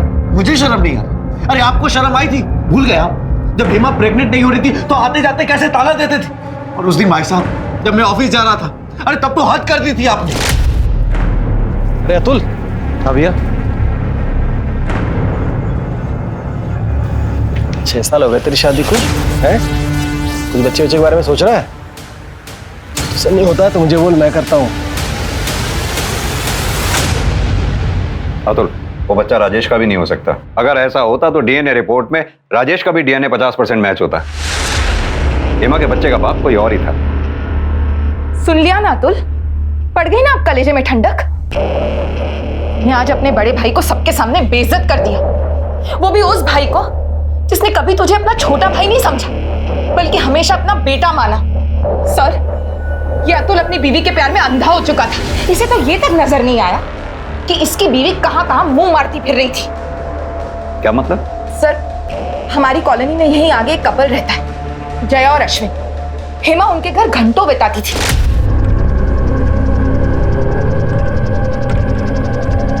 हेमा, मंदिर से आ रही हो? हाँ भाभी। क्या हुआ? पूरा पसीना पसीना हो रही हो। चलो थोड़ी देर मेरे यहाँ आराम कर लो, फिर चली जाना। भाभी मैं शाम को आता हूँ। नहीं, कुछ नहीं, चलो अंदर, चलो चलो चलो जल्दी चलो। मैंने खुद कितनी बार देखा है कि जया अपने घर का दरवाजा बाहर से बंद कर उन दोनों को अकेले छोड़कर चली जाती थी। अब भगवान ही जाने वो दोनों अंदर अकेले में क्या क्या गुस्सा बनाते थे। जबान संभाल के। अरे तू मुझे क्या चुप करवा रहा है? ये सब तेरी बीवी तेरे पीठ के पीछे करती थी जब तू ऑफिस में रहता था। सर, अभी जब हेमा प्रेग्नेंट हुई थी उसी के आसपास जया भी प्रेग्नेंट हुई थी, लेकिन कहते हैं ना भगवान सब देखता है। अभी 1-2 दिन पहले उस कमीनी जया का बच्चा भी गिर गया। ताला लगा हुआ है यहाँ, कोई है क्या आसपास? देखो सर, ये इस एरिया का वॉचमैन। ये घर क्यों बंद है? घर वाले कहाँ हैं? क्या जाने साहब, जया भाभी का बच्चा पैदा होते ही गुजर गया।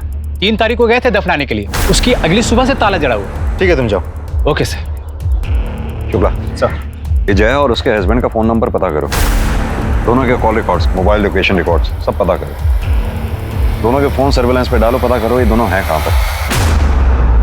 शुक्ला, अगर उर्मिला सच बोल रही है तो हेमा और उसके बच्चे के कत्ल में ये अश्विन एक अहम संदिग्ध है। पर एक बात समझ में नहीं आई, हेमा ने खुद महेश और विमला दाई से ये क्यों कहा कि उसके पेट में बेटी पल रही है जबकि उसके पेट में बेटा पल रहा था? उसे किसने गलत इंफॉर्मेशन दी होगी जिसकी वजह से वो अबॉर्ट तक करवाने पहुंच गई? अब उसके बच्चे का बाप है कौन? अश्विन या फिर कोई और?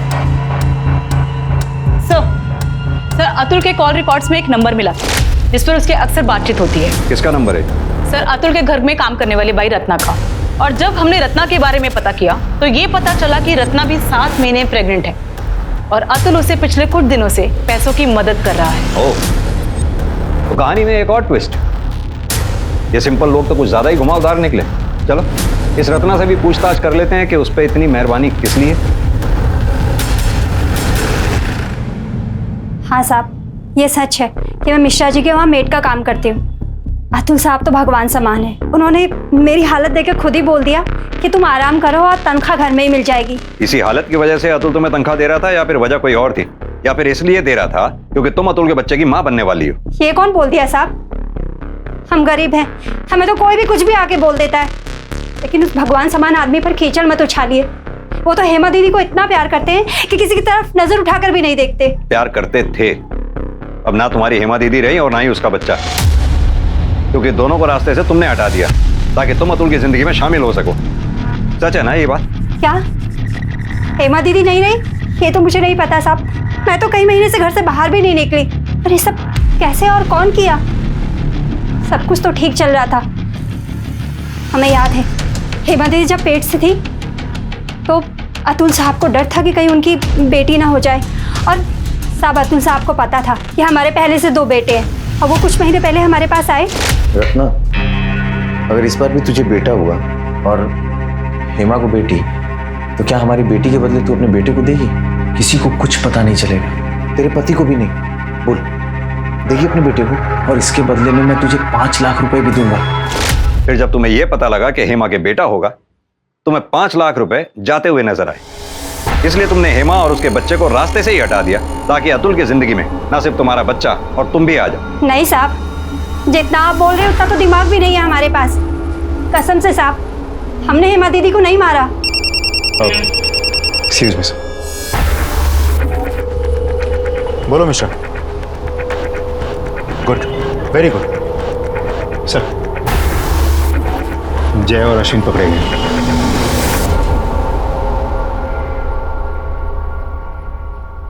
बोलो बोलो। सर, मेरी पहली शादी में मेरा तलाक हो चुका था। मेरे पहले पति ने दोनों बच्चों को अपने पास ही रख लिया था। उसके बाद मैं अश्विन से मिली और हम दोनों ने शादी कर ली, जबकि मैं मेरी पहली शादी में ही अपनी नसबंदी करा चुकी थी। सर, मुझे तो नहीं, लेकिन अश्विन को अपना बच्चा चाहिए था, जो मैं उसे नहीं दे सकती थी।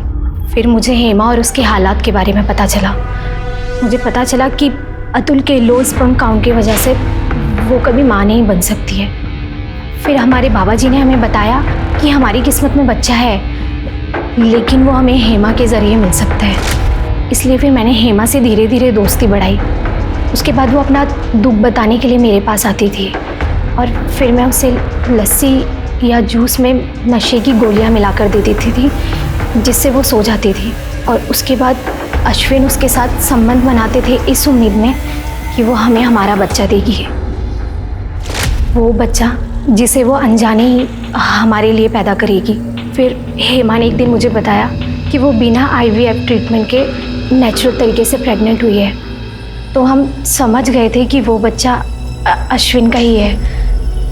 उसके बाद हमने अपना प्लान आगे बढ़ाया और फिर मैंने भी सबको बोला कुछ दिन में कि मैं भी अब प्रेग्नेंट हूँ। हेमा मुझे बताती थी, बल्कि हेमा क्या बताती थी, मैंने खुद देखा था कि उर्मिला उसके साथ अच्छा बर्ताव नहीं करती थी, क्योंकि हेमा एक बेटी को जन्म देने वाली थी। पपीता बच्चे की सेहत के लिए बहुत अच्छा होता है, खा ले। नहीं भाभी, बिल्कुल भूख नहीं है सच में। ये बच्चे के लिए अच्छा है, खा ले, थोड़ा सा खा ले। उर्मिला भाभी, ये क्या कर रही हैं आप? आपको पता है ना हेमा प्रेग्नेंट है और पपीता गर्म होता है, इतना भी नहीं पता?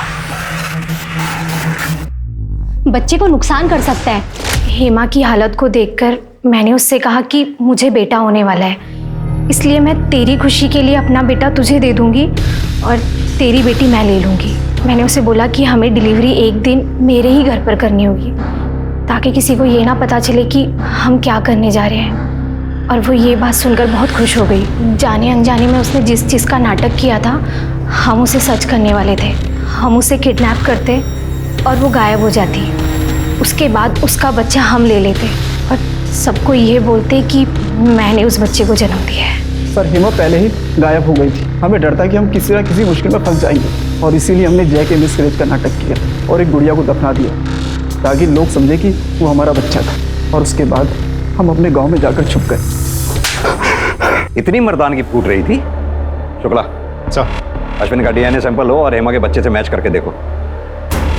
अश्विन पे हेमा के रेप का चार्ज और इन दोनों पे हेमा और उसके बच्चे के मर्डर का चार्ज लगाओ। नहीं सर, हमने हेमा को नहीं मारा। इतनी मक्कारी की है, क्या पता कि अब भी सच बोल रहे हों।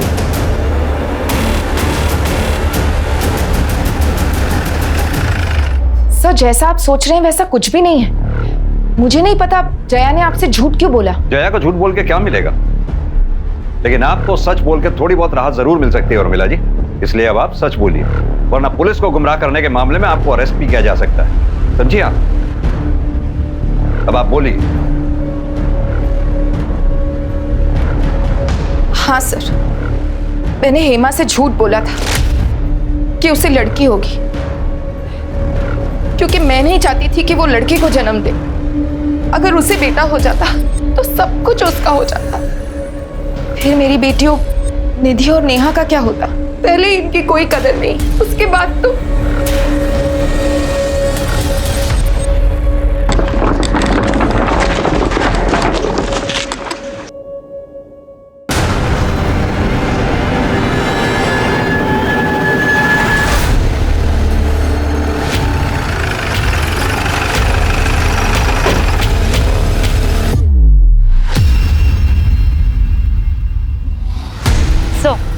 हेमा की तरह ये औरत भी प्रेग्नेंट थी, इसका भी पेट काटा गया है। और सर, चेहरा भी उसी तरीके से बिगाड़ा गया है ताकि पहचान ना हो सके।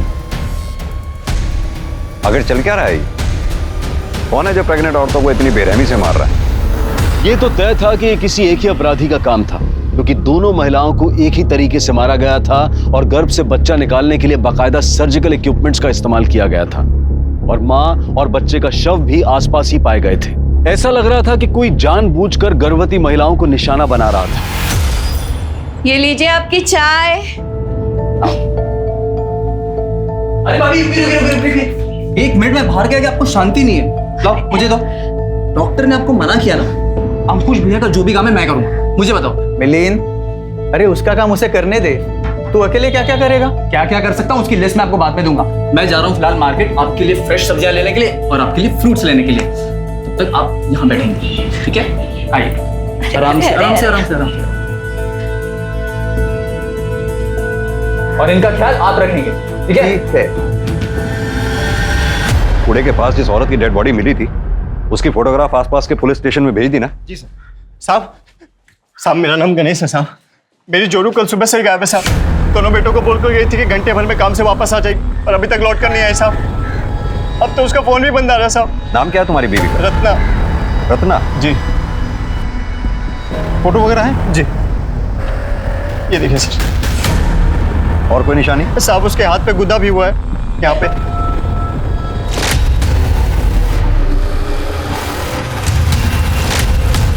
आइए हमारे साथ। जी।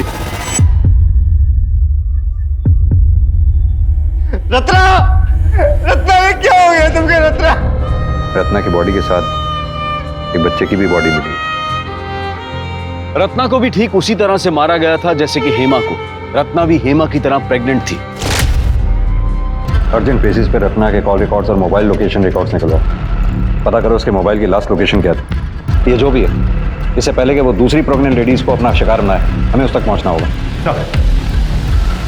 क्या रत्ना के मर्डर की वजह उसकी प्रेगनेंसी थी या फिर कुछ और? इधर अश्विन और जया पाटिल की बात सच साबित हो गई। मिसकैरेज का नाटक करके उन्होंने गुड़िया ही दफनाई थी, ये बात पुलिस इन्वेस्टिगेशन में साफ हो गई। फिर सवाल ये उठता है कि अगर अश्विन और उसकी बीवी निर्दोष हैं, तो गर्भवती औरतों का पेट चीरकर निकाले गए अजन्मे बच्चों के केस में दोषी कौन है? इन दोनों औरतों के साथ क्या और क्यों हुआ? सर 100%। ये देखिए, रत्ना के मोबाइल की लास्ट लोकेशन शताब्दी नगर दिखा रहा है, विमला दाइमा के घर के पास, जो कि हेमा की भी लास्ट लोकेशन थी। सर आज तक हमें ना हेमा का मोबाइल मिला और ना ही रत्ना के मोबाइल के बारे में कुछ पता चला। सर इतना सब कुछ महज एक इत्तेफाक नहीं हो सकता। चलो शुक्ला। सर क्या रत्ना मर गई? कैसे? और साहब अगर रत्ना मर भी गई है तो इसमें हमारी क्या गलती है? आपने मेरा घर क्यों उलट पुलट कर रखा हुआ है? रत्ना के फोन की लास्ट लोकेशन के मुताबिक रत्ना का फोन यहीं पे स्विच ऑफ हुआ है। अब आप ये मत कहिएगा कि उस वक्त बिजली नहीं थी, क्योंकि बिजली उस वक्त उस दिन भी थी। हाँ तो साहब हमने कब कहा कि यहाँ बिजली नहीं थी या रत्ना यहाँ नहीं आई थी? आई थी वो जांच करवाने के लिए, फिर चली गई। कहाँ चली गई? अब ये हमें कैसे पता साहब? सर ये देखिए, एक नहीं 3 फोन मिले और तीनों के तीनों स्विच ऑफ। किसके फोन है ये? जी वो हमारे बेटे के हैं, उसको अलग अलग फोन रखने का शौक है। थैंक यू सो मच भाभी, रिफ्रेश कर दिया जो उसने, इसकी बहुत जरूरत थी। शुक्ला सर, हेमा का नंबर डायल करो।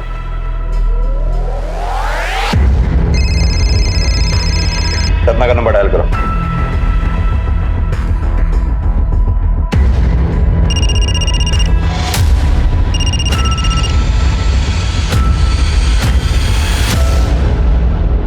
सब मिलिन नाम है उसका।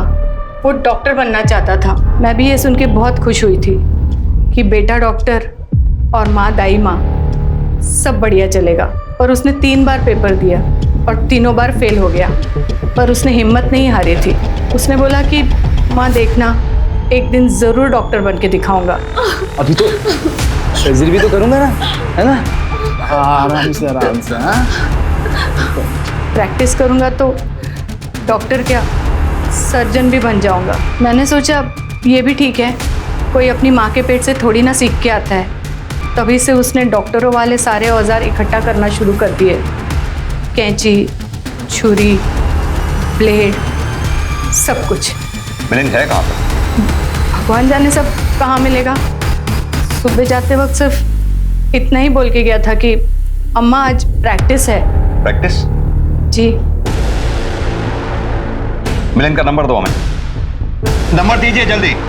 सब चिल्लाने से क्या होगा, हमको नहीं याद उसका नंबर। फोन दीजिए अपना। शुक्ला, मिलन का नंबर याद। हेलो, हाँ, मैंने अभी अभी आपको एक नंबर भेजा है। मुझे तुरंत उस नंबर की लाइव लोकेशन चाहिए।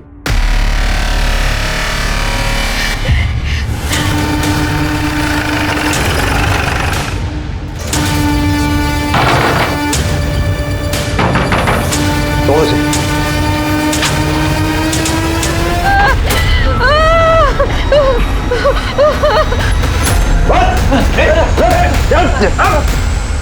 चिंता मत कीजिए, आप ठीक है ना? बहुत हो गई तेरी डॉक्टरी, बाकी की सर्जरी अब जेल में करना है। क्या है? तुम चैन से या प्रैक्टिस भी नहीं करने दे रहे हो। सॉरी भाभी, मैं आपकी मदद नहीं कर पाया। आपको किसी और डॉक्टर के पास जाना पड़ेगा। इनसे ज्यादा मदद की जरूरत ना तुझे। चल तेरी मदद करते हैं, चल। अगर आप बीच में नहीं घुसते तो मैं अब तक सर्जरी कर चुका होता और मनीषा भाभी एक हेल्दी बच्चे को जन्म दे चुकी होती। इस बार मेरा एक्सपेरिमेंट पक्का सक्सेसफुल होता, पर आपने खराब कर दिया, मेरा ऑपरेशन रोक दिया। हेमा को क्यों मारा? मारा? मारा नहीं सर, मैंने तो उसकी मदद की थी। वो मेरी माँ के पास आई थी बच्चा अबॉर्ट करवाने के लिए। मेरी माँ ने मना कर दिया तो मैंने सोचा मैं उसकी मदद कर देता हूँ और फिर मैंने उसका पीछा किया। क्या बोला दाई माँ ने? यही कि तुम मेरी मदद नहीं कर पाएंगी। खैर छोड़, अब जो होगा देखा जाएगा। ऐसे कर तू घर चल, मैं थोड़ा सा बाजार होके आती हूँ। ठीक है दीदी।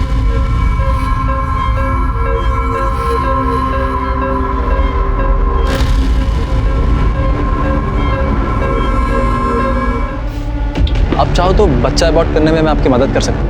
अब नहीं, आप घबराइए मत, मैं एक डॉक्टर ही हूँ और मैंने काफ़ी डिलीवरियाँ कराई है। प्रोसीजर बिल्कुल नॉर्मल है और इजीली अबॉर्ट हो जाएगा।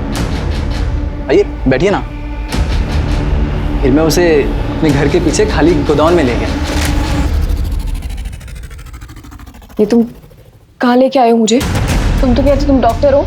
हाँ मैं हूँ, टेंशन मत लो। देखो मुझे ना तुमसे कुछ नहीं करना। फिर मैं समझ गया कि दोनों मर चुके हैं। मुझे बहुत गुस्सा आया उस औरत पर। अरे थोड़ा कोऑपरेट कर लेती तो क्या हो जाता, पर नहीं, दोनों की लाश को मैंने ठिकाने लगा दिया।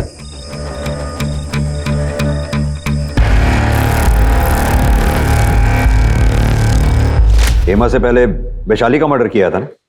मर्डर नहीं, सर्जरी। एक्चुअली वो मेरा पहला एक्सपेरिमेंट था। बहुत खराब काम किया था मैंने। मुझे अपने आप पर बहुत गुस्सा आया। तूने उसकी बॉडी कहाँ फेंकी? उसकी बॉडी मैंने नदी में फेंक दी थी। रत्ना को क्यों मारा? रत्ना? वो मुझसे जवाब मांगने आई थी। उसकी हिम्मत देखिए। उस दिन जब हम हेमादी को छोड़कर ऑटो में बैठे थे तो हम देखे थे तुम कुछ बात कर रहे थे ना हेमादी से। सच बताओ, तुम ही ने मारा ना हेमादी को? सच बता दो, नहीं तो हम पुलिस के पास जाएंगे, फिर वही निपटेंगे तुमसे। सच जानना है ना तुम्हें? हाँ। तो आओ देखो। तुम ये कहाँ ले आए मुझे? काश मैं उन्हें यादगार के तौर पे अपने साथ रख पाता, पर कोई बात नहीं। याद के तौर पे मैंने उनके मोबाइल रख लिए। शुक्ला, अब तुम इसकी ऐसी सर्जरी करो ये चाहे भी तो कभी यहां से बाहर ना निकल सके।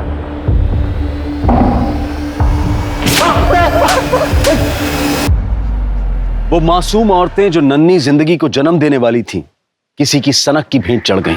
हालांकि सबकी कहानी दर्दनाक है, लेकिन हेमा जिसने एक बच्चे के लिए अपने घर परिवार यहां तक के पड़ोसियों की यातना झेली, और जब वो उस खुशी को पाने जा रही थी तो एक बीमार मानसिकता ने उसका ही जीवन छीन लिया। एक ऐसे व्यक्ति ने जिसका उससे दूर दूर तक कोई संबंध नहीं था। जिंदगी की होड़, समाज और इच्छाओं के दबाव में इतना भी ना आए कि हेमा की तरह खुद जुर्म का शिकार बन जाए, और ना ही मिलिंद की तरह ख्वाहिशों के नाम पर पागलपन पाले। अब मैं अनूप सोनी आपसे विदा लेता हूं। फिर मुलाकात होगी क्राइम पेट्रोल सतर्क के ब्लैक हेडलाइंस अध्याय में एक और नए केस के साथ। और याद रखें, क्राइम और आपके बीच में सिर्फ इतना फर्क है कि आप कितने सतर्क हैं। सतर्क रहें, सुरक्षित रहें। जय हिंद। इस तरह के और भी एपिसोड देखने के लिए हमारे चैनल को सब्सक्राइब करें और बेल आइकन दबाना ना भूलें।